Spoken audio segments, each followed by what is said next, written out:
Good morning po sa inyong lahat. Ako po ay magde-demo sa inyo kung paano nga ba ang ginagawa ng mga coaches. Ayan. Ang gagawin po natin kapag titimbangin yung isang tao, kunwari ako, magpapatimbang ako.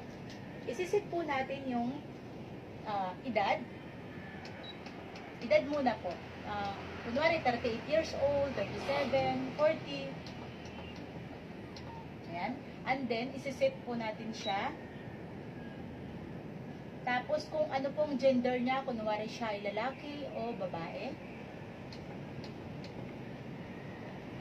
Tapos, isiset po natin sa kanyang taas. Kung kunwari siya ay 5, 4'11", 4'9". Yan. And then po, pag nag-0-0, aapak na.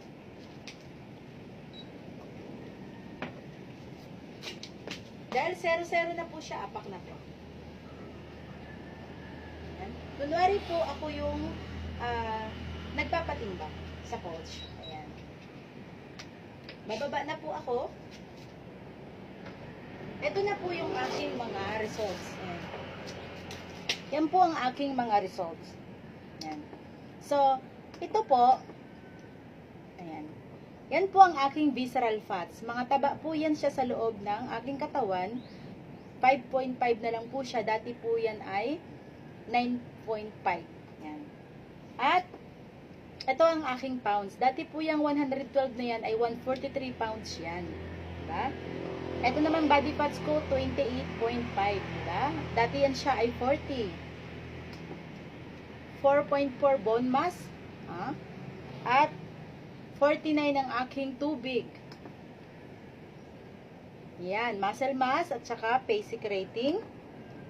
Ito naman po yung aking magic number. At ang aking edad, wow! 37. Bumata na po ako ng 1 year. 38 na po kasi ako ngayon. Pero po nung unang-una akong nagpatimbang, ako daw ay 50 years old. So, ako dati talaga ay mataba.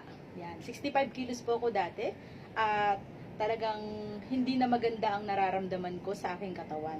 So ngayon, mga nasa 50 plus na lang ang aking timbang. Kaya nararamdaman ko na yung mga gaan ng katawan na parang bumabalik yung aking kabataan, 'di ba? O sige na, sana po ay sa lahat ng mga hindi pa nagpatimbang sa akin, pwede po kayo